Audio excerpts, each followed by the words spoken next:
Alrighty, guys, welcome back to the Pittsburgh Steelers Syndicate and the Steelers Syndicate podcast. I am joined by not a guest. I'd say you're going to work your way into a bit of a host role soon, Mackenzie. You're joining the team. Once again, congratulations for joining the Pittsburgh Steelers Syndicate. I don't know why you want to be working with myself, Owen. Owen won't be here today, but Owen's out. I think Owen's With his daughter.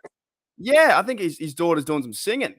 So we might have Yeah. another future star in the making. So yeah, you're joining the team, which is fantastic. But we have some big stuff to talk about today. The main topic we'll be talking about Tomlin, and this will be his first losing season. I want to hear your thoughts on that. We'll get into that. But we're going to go back into the game too, right? This game was, in my words, it was winnable.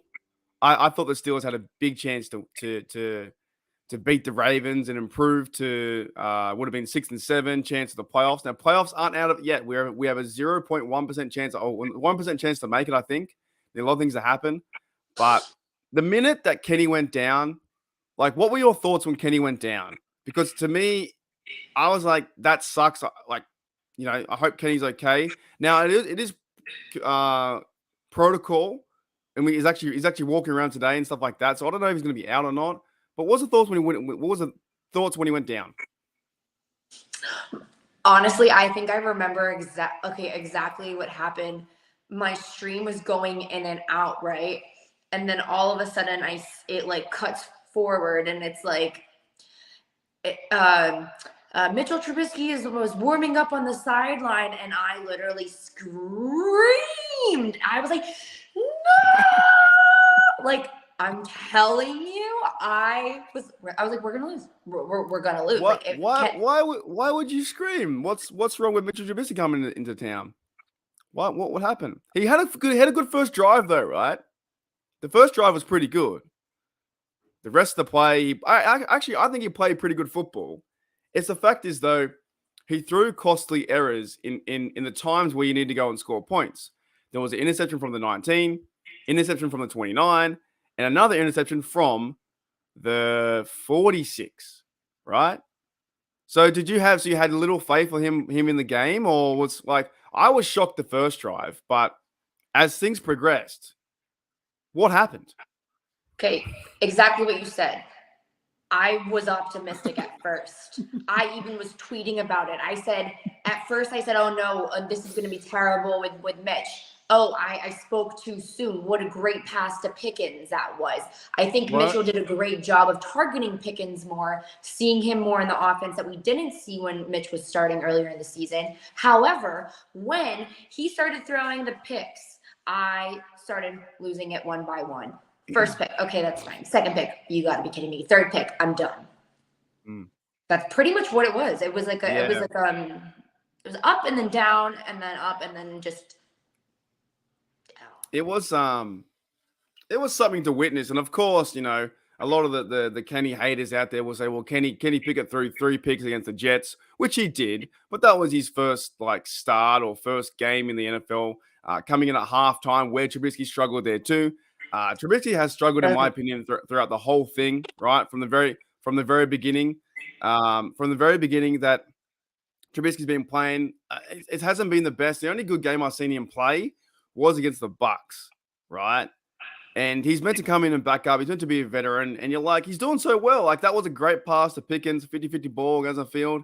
But to me, the idea of winning games or to be a good quarterback, it's not all about the yards. It's about putting points on the board. And Trubisky took away those points, right? Like Dad said, if Kenny was in there, Mackenzie, would we have won? Yes. Right. That's what I think too. And I know it's like woulda, shoulda, couldas, right? But here we are. We now have to move on. What were some other takeaways from the game? Did you like, did you find any other positives in the game, or was it mostly just a bad game? To be honest, I think a lot of bad things happened to us that we weren't really expecting to happen. I'm gonna note on the blocked kick. True. I think if the kick hadn't have gotten blocked, we would have won the game. 100%. We would have, those little errors, the small little errors that look like small setbacks actually end up being massive down the line, because we saw it with the last play of the game when the defense is supposed to be doing what the Steelers defense does. They failed to do that, and I'm like, honestly, like, all I see right now are the bad things that we did from last weekend. Now I know Deontay Johnson had a pretty good game compared. He played okay. He played okay, in my opinion. I think he played okay. So exactly, I think he stepped up in plays where he needed to step up. But overall, the loss and the negatives overshadow the positives that we may have seen. We also see Kevin Dotson taking responsibility for Kenny Pickett's hit. He said he heard the play calling wrong, and that is so crucial in those little seconds. I mean, I can't really have an opinion on it. I just know that I'm glad that he's, taking accountability for it. But there are just, like, when it comes to those little things, I just see, like, we gotta get better. We just gotta improve. what are your thoughts too on about I know you gave last week Presley Harvin a rap. You said, shout out to him for being a good person and overall, like, had a fantastic punt, and I did too, right? And I was like, it was brilliant, right? But what are your thoughts on that punt that went back went 17 yards? Yeah. It went 17 yards. It literally went to the midfield, or it literally went to the middle of the field. And I'm just like, did you think that we were already on the 50-yard line? Maybe he thought he was aiming for the 2 again, because I think he had that knuckleball situation where it's like in a golf swing, or you can put that spin on the backspin on the ball so it comes backwards. You're right. Everything seemed to go wrong, right? Like, we had the Kenny Pickett went down firstly. That sucked. Like, that overly sucked. He's in concussion protocol now. We don't know if he's going to play. He could play this week. He might not play. And then we had the punt stuff. We had the Ravens running all over us. Our defense can't stop the run. That's one big issue too.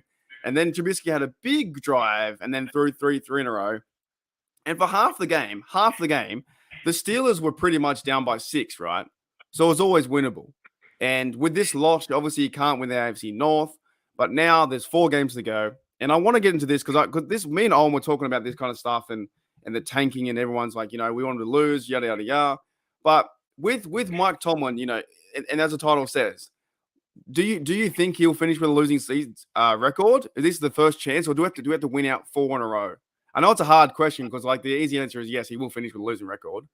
But I still think that Tomlin's got something to fight for. I reckon he does. See, I want to agree with that statement. I mean, I go both ways because, again, like last season, we kind of did the impossible. We made it to the playoffs when everyone thought that we weren't going to.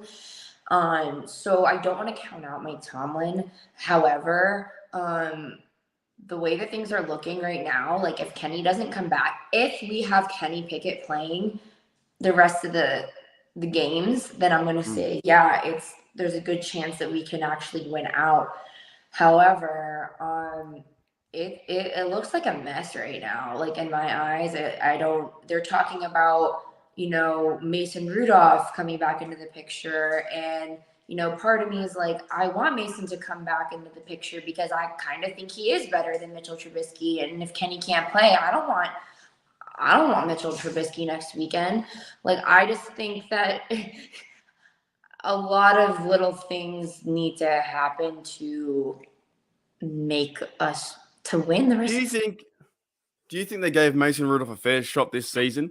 They haven't played him at all. They haven't even dressed him at all. He was inactive last game, so we were going to have to rely on Zach Gentry's high school quarterback skills. And that might have been better. Honestly, I was looking forward to seeing that happen because I was like, hey, the worst has already happened. How much more worse can it get? I think after the second one, it was like, oh, here we go. And then the third one was like, are you serious, man? Like when the game's on the line. Yeah, I don't think they gave Zach. I don't think they gave Mason Rudolph a fair shot, to be honest, the whole year. They could have played him from the start, made Kenny Pickett the third quarterback or second, or even keep Chris Oladuke and not even bring Trubisky in. I thought they stuffed it up. They gave Trubisky the job from the get-go. He lost it to the rookie. He's now backed up again, and then he went to shambles. It's all over the shop. But I'll ask you this question in a different way. So for me, I think like I'm hopeful that Tomlin can win out, and so is Sean Monahan. And welcome Claude and welcome Jennifer to the chat. Right. I'm hopeful that Tomlin can win out. Right, to go 9-8 and prove the haters wrong. I really am. But I don't think it's that big of a deal. And anyway, you know what I'm saying? Like, what are your thoughts on, is it really a big deal having your first losing season in like 17 years? I don't think it is. I think we're like overblowing it. I think the Tomlin haters are like beyond ridiculous. And also tomorrow I'll be having Detroit Lions Syndicate on the podcast, our mate Derek, to explain from an outsider's point of view what he thinks of the organization, because to be very frank, I think we are spoiled to a degree, right? Behind me, we have 6 Super Bowls out of 8. That's a picture I got for Christmas about 10 or a couple of years ago now, because we haven't been to one, right? But we've been to 6 out of 8. Coleman having his first losing season. I think he's the only coach in the NFL to never have a losing season, I'm pretty sure. Correct me if I'm wrong. We'd love to know in the chat. But it's like, I don't think it's that bad. I really don't think it's that bad. Like if he has a losing season, it sucks. Like the streak's over. I want to see Tomlin have never a losing season. I think it's fantastic. But a lot of the Tomlin haters are saying, well, he hasn't won a playoff game in four games. But he's won a Super Bowl. He's been to one, and he's won 8 out of 9. Do you think it's that bad? Like, is it that bad? His first losing season ever? Like, ever?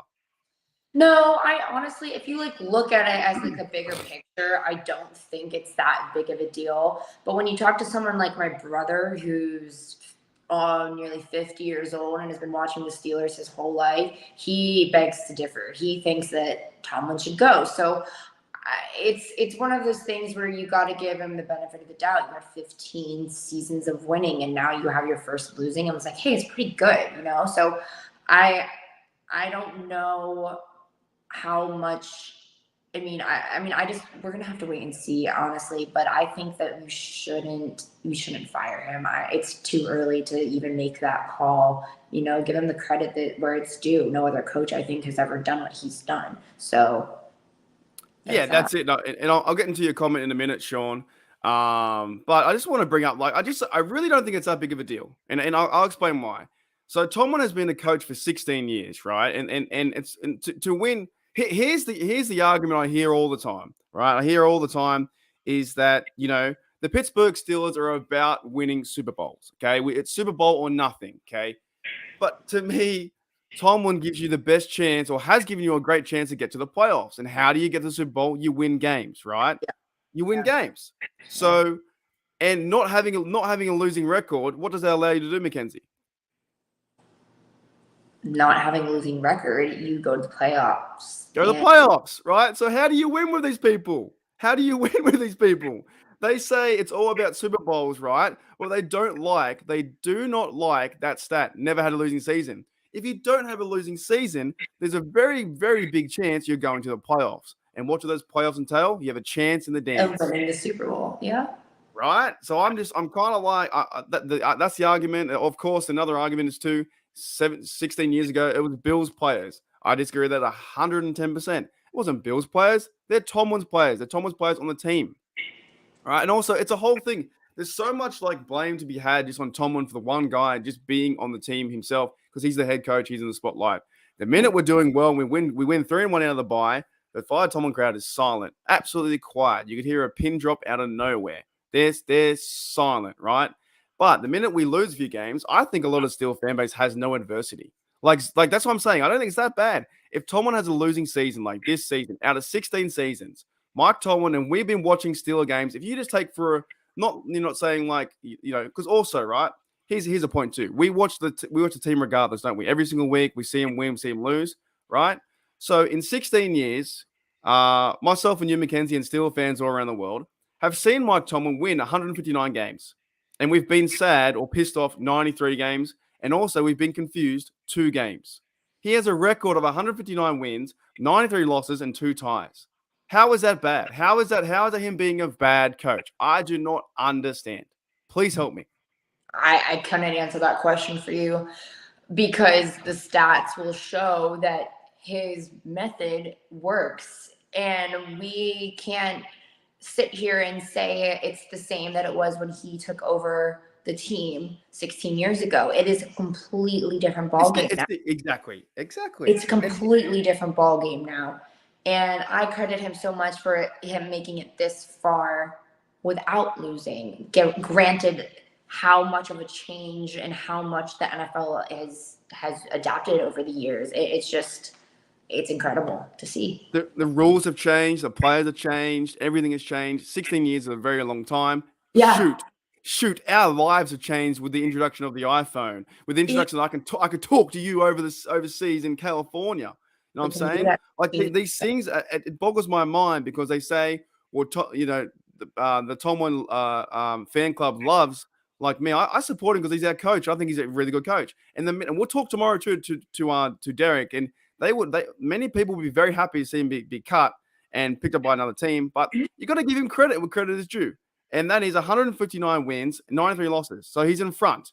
He's going to give you a chance every single time. And of course, 8-9 Super Bowls and 8-9 playoff record and 1 Super Bowl win. So let's see what can happen. But I got a question here from Sean Manahan, puts in $5 in tip jar. Thank you, Sean. Thanks very much, mate. So, Mackenzie, how long have you been a Steelers fan? Okay, I don't remember the exact age, but I want to say it was around like 6 or 7 years old. Yeah, so nearly 20 years. I'm 26 now, so. Right. Who's your favorite Steelers player, you reckon? Me? Yeah. Did we talk about this already? I'm not sure. Oh no, but personally, I love James Harrison. Recently, me too. I'm a huge James Harrison fan, and I mean everybody loves we'll go with the classics that is Palomalo, but I think James Harrison's class act. I love him, and what he's doing now after sports is, I don't know. I love the guy. He's great. He's involved in some acting in a wrestling gig, right, or the acting gig, right? Is that right? I know he was getting into acting and training, like bulking up to be. I don't know exactly what he's doing now, but he was doing a lot of side of stuff. Like, I can't remember what it's called, but it's on one of your million of how many bloody TV series you have over in America? Tons, like the different networks you have. But I can't remember what it's called. I have no idea. But he's doing some kind of acting, but he's like also in the wrestling game too. So he features like a wrestler in some TV series, and he's a menace. My favorite too is actually James Debo Harris, and I think he's one of the best players to ever play the game. I think back to that Ravens Monday Night Football game where he caused 3 fumbles. He got a pick. He got sacks. He was all over the shop. Like, he's one of the best, right? Heels. That's it. Jennifer says heels. That's what it's called. Yeah. Yes. Heels. Yes. Yeah. So he's like a wrestler or something like that. I can't. If you know his name, Jennifer, let us know his name. It would be fantastic too. But Claude says Mel Blunt and Hines Ward. Hines Ward was cool. Hines Ward's now coaching the XFL. Yes. The San Antonio Brahmas, I think is how you pronounce it. Or Brahmas. I don't know how you pronounce that. But yeah, look, I don't know. I think this whole thing with Tomlin is just this. To me, it's just there are a lot of fans who want him gone. But if you want him gone, you know, I kind of hope for like a scenario where maybe if Tomlin and the organization, they're not feeling it, and then they kind of just like, they have mutual ways and go, you know what, hey Tomlin, it's not working with us, it's not working with you. You know, his contract ends in 2024. Do you think he'll walk away in 2024 and that'll be it? I think it just depends how next season goes, to be honest. Right. If next season goes anything like it did this year, now maybe that would be a discussion with the possibility of happening. However, if we really do well with the draft this year, we really, really focus on the pieces that we really need, offensive linemen, then yeah, I mean, if we do something about our offensive coordinator as well, maybe he'll keep his job. I really don't. He's here till 2023. So, and Steelers don't really move on their pieces too much like that. It hasn't really happened in forever. We've had three head coaches since 1970. Someone will be able to help me out. 1976. We had, of course, Bill Cowher, Mike Tomlin, and Chuck Noll. Like, we got 3 coaches, and whereas the Browns and teams like that have had what, 25 coaches, you know? So Jen knows it all. Apocalypse. That's right. His name's Apocalypse. What a cool name. Hey. Oh, wow, that's Yeah, cool. yeah. He's doing like he was yeah, such a great player on the. I just like how he's just so. In the interview he did, I think, with the like NFL Films one time, they said, "How come you always, James? How come you always look angry?" He's like, "I don't." He said, "I'm smiling in here, but his face is like a stone face, you know." Like But resting bad boy face. yeah, he just like, I'm happy. What do you mean? And Sean says here, I've had, since 1999, several coaches, quarterbacks, right? The Steelers just haven't done that. So in my view, if Tomlin were to be cut or leave, it may happen in 2024, depending if both sides see it. Same time though, you're right. What if next year, and if we finish strong, say they go 9-8, or if they finish this year strong, next year they go to the draft, they get some pieces, they pick up a receiver, a cornerback in the draft too. They pick up an offensive lineman that's going to help out. Shoot, a defensive lineman too.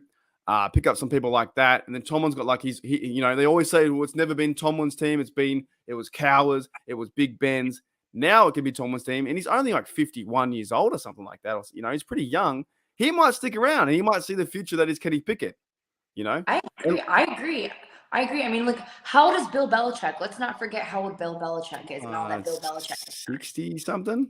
Exactly. So if Mike Tomlin's only 50, hell, I'd be happy to see him go on for, give Bill a run for his money. He could give Bill a run for his money. Who knows how much longer Bill's going to be coaching?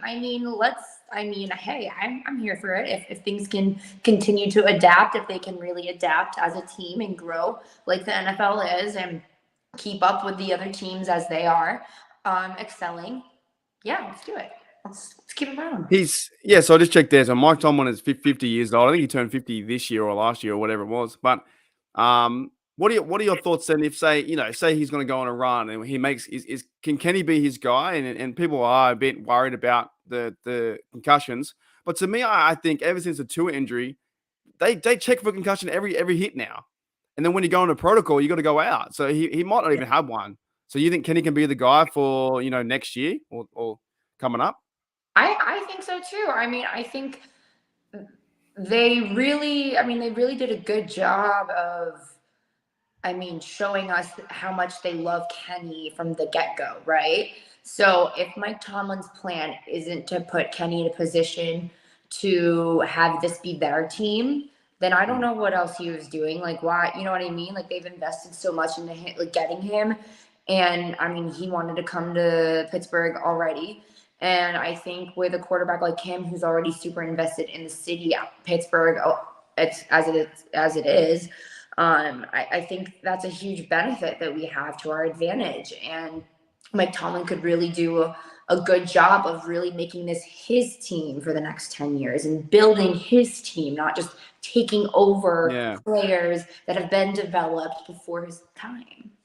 Well, that's the big narrative I always hear is about, it wasn't Tomlin's team, and then Tomlin never gets credit. Like, let's be honest, Tomlin, if he goes on to win 9-8, right, and they make the playoffs and they lose the first round, they'll say, oh, he always loses the first round.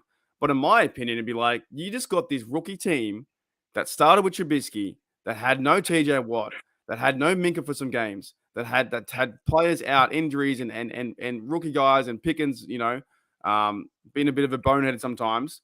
These kind of, and Deontay drop, all this kind of stuff. The whole narrative, I'm like, you got that team to 9-8 and you're upset that we lose the playoffs. I think some people are just upset in life anyway, to be honest. I think that it's their reflection of Tomlin is sometimes can be a reflection of their life. Now, maybe that's a bit too D&M in the morning. It's like 10 a.m., so it's way too early. But I think like the way I watch games, Mackenzie, and I want to ask you a question. Like the way I watch it, I go, I want to see my team win. How do you watch your games? Like when you're pumped up for this game coming up against the Panthers, how do you watch the games? Like are you excited or are you wanting to tank? Oh, I'm always excited. I always get so excited. Like you should. I don't know if you. On social media, like on Instagram, I'll post stories about like, here we go, Steelers. Like I was out on my balcony on Sunday and I was like going in circles, being like, here we go, Steelers. Yeah. Like, literally, like even this weekend we played the Carolina Panthers, and a lot of those players I went to college with because South Carolina is right down the highway. Okay. And a lot of those players were drafted by the Panthers. So I'm kind of excited to see this game because when I was a sports reporter, I went to the Panther Stadium a lot and got to see the Really? Panthers. But yeah, so I was able to go and I was at the press conferences post game, and it was just really cool knowing all the history from the Panthers. I was there when Ron Rivera was still a coach and Cam Newton was their quarterback. So just seeing all of that change for where it is now, I'm excited just to see our team go in to the Carolinas and hopefully get a win. We'll have to ring up our mate Derek, who helps us out here on the Syndicate, and ask for a loan and send you out to Pittsburgh and get some interviews. Maybe you can be our lady on the ground there. Would that be cool to go interview like Najee Harris and stuff like that? Oh, 100%. You know what I'm saying? I mean, I would probably freak out. Just be like, Hey, I've already interviewed Zion Williamson in the locker room. Oh, really? Oh, yeah. During March Madness. How tall is that guy? How tall is the guy? Right? Is he like massive? Is he like up there, isn't he? He's massive. Dude, that's amazing. He's like a big teddy bear, though. He's such a sweet, sweet individual. Zion's great. Right. Yeah, so we have to get some money together, and of course, maybe we'll send the $5 over to you, and we'll send you on a bus. No, no, joking. Nah, but it would be funny. Imagine if we got like if this thing blew up and like the Syndicate goes worldwide, and we could send McKenzie there to get some interviews. But Sean says the way Tomlin coached when he came in was meant to be the most physical team. Had the rules not been changed, Tomlin would have been. Yeah, that's kind of true. That's very true, right? Because he wants his defense to be very physical. And nowadays, it's hard because, Minka can't hit anyone. Even Terrell has to kind of like let up on stuff like that. TJ Watt gets in trouble for hitting people, some players too. So it's a good point because the game has changed. Like you said, the game has changed since 2005. He took over, I think it was 2005. I think someone can prove me when I'm wrong. After the Super Bowl. Yeah. So. You know what? It is what it is, and we're almost at the end of the show. But have you got any thoughts coming up how we can beat the Panthers? Be clean on offense, be clean on defense. Listen to your play calls accurately. Don't pull Kevin Dotson again because had he listened to the play calls, Kenny Pickett might not be concussed. Just saying. That was a big opening, wasn't it? That was a massive gap in the offense. I saw him go right to the left. The other bloke was here, boom, right for the middle. I was reading on it this morning. They said he got the middle digit wrong. Like they say 3 numbers, and he got the middle number wrong. And that was crucial in which way I guess he was supposed to go, and that's the whole reason. I mean, hey, he went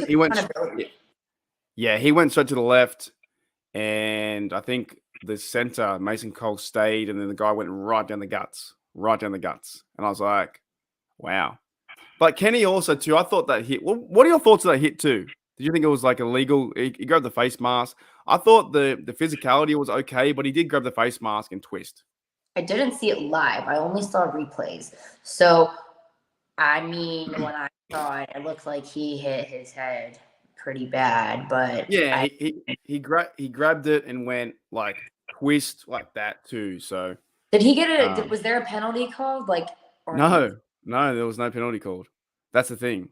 And then there was a penalty called on Justin Herbert because the guy gave him like you said, a teddy bear cuddle, to the ground. So it's very inconsistent. You know what bothers me?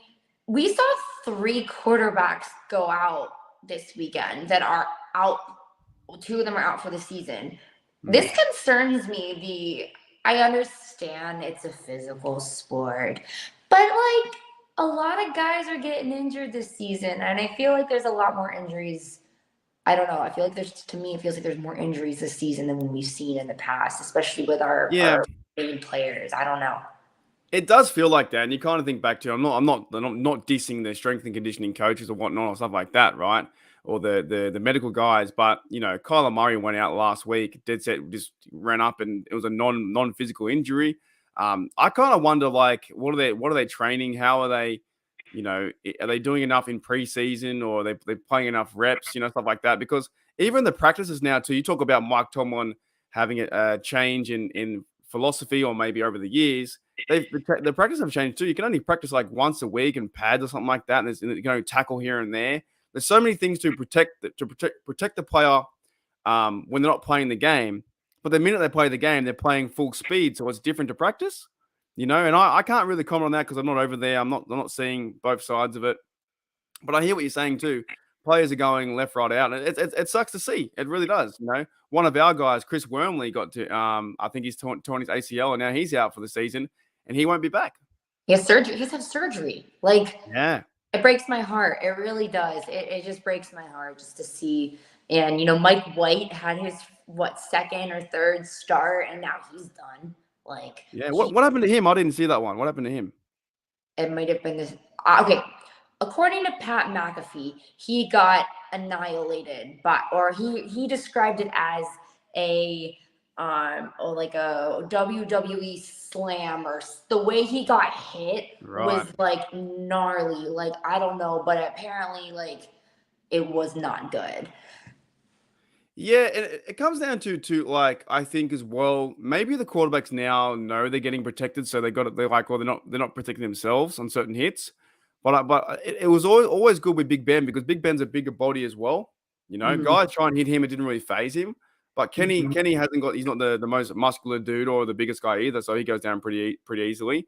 And some people said that too. Maybe he should put on weight and stuff like that and hit the gym and protect yourself. But they're trying to protect the quarterback as much as they can. But I think some circumstances too. There are like dog shots in the NFL where they're going for the legs or they're going for the head and stuff like that. It's one of those things where you want to see the quarterback. Because and also to a certain degree, some of the Ravens fans would say that Minka was targeting Huntley. I don't think he was. The way what happened was he was going for a shoulder to shoulder. He got pulled up on where his legs were underneath him. I don't know who. I think it was Miles Jack tackled him. His legs bent backwards. Then he went his head up, and then he got tackled. So they can say we're bad as well. But we did come back and take out their quarterback too for getting on his out. So honestly, don't blame. Sadly, that is the one exception where I'm just kind of like, eh.